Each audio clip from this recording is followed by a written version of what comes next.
Thank you. Thank you very much. Thank you. And excellencies and colleagues, ladies and gentlemen, good afternoon, and thank you, Madam Minister, for your historically informed and stirring words. They remind me of the legacy now shared on both sides of the Atlantic. It's a legacy of freedom, it's a legacy of friendship, and a trusted alliance, with the ingrained respect that two democracies share for each other, and the trust we share with 26 other democracies in the NATO alliance. Your words highlight our enduring transatlantic bond. I'm grateful to be among so many leaders in our democracies as we forge our path ahead. This is how we build approaches to working together for a peaceful and prosperous future.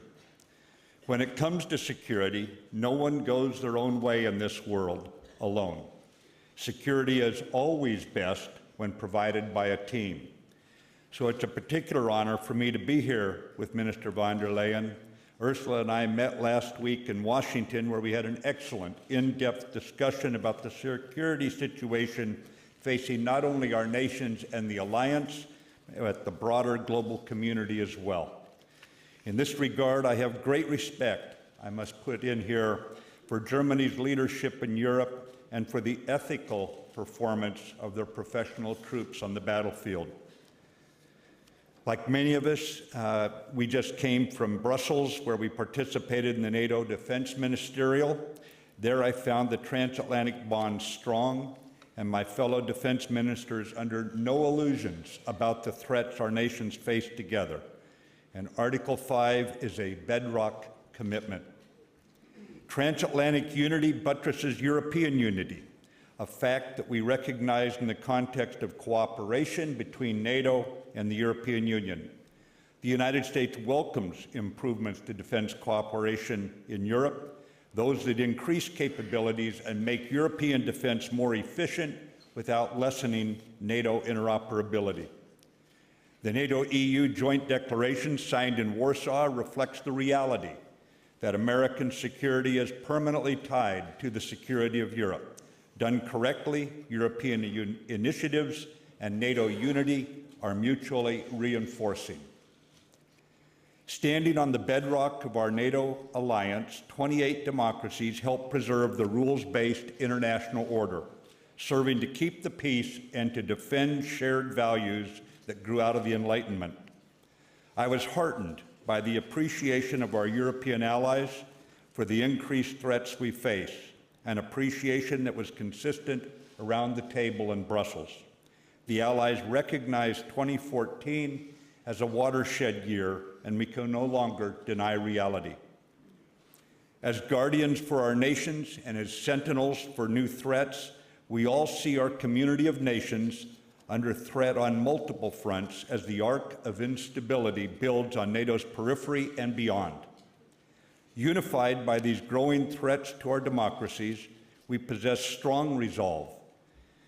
We are going to adapt the alliance, and now comes the hard part, as Ursula said, and that's, as prudent dictates, moving forward together, reinforcing deterrence and defense, and more directly addressing terrorist threats along NATO's southern flank from the Mediterranean to Turkey's border. NATO has only two supreme allied commanders. Such is the importance NATO places on adaptation that one of those two commanders is assigned the sole mission of charting NATO's constant transformation. Supreme Allied Command for Transformation is the only NATO headquarters in the United States. Commanded by a four-star French general, he leads some of the best strategic thinkers from our nations, drawn from all the nations, and this demonstrates the level of importance that we in NATO place on adapting the alliance to new threats such as terrorism, cyber threats, and hybrid war. We are engaged as we speak to ensure the alliance is relevant and fit for its time.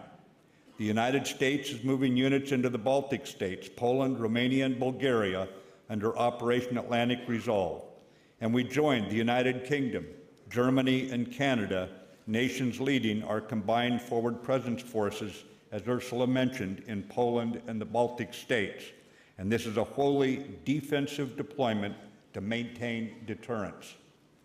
To confront the threats facing our alliance, we must recognize not just strategic realities, but also political realities. President Trump came into office and has thrown now his full support to NATO. He too espouses NATO's need to adapt to today's strategic situation for it to remain credible, capable, and relevant.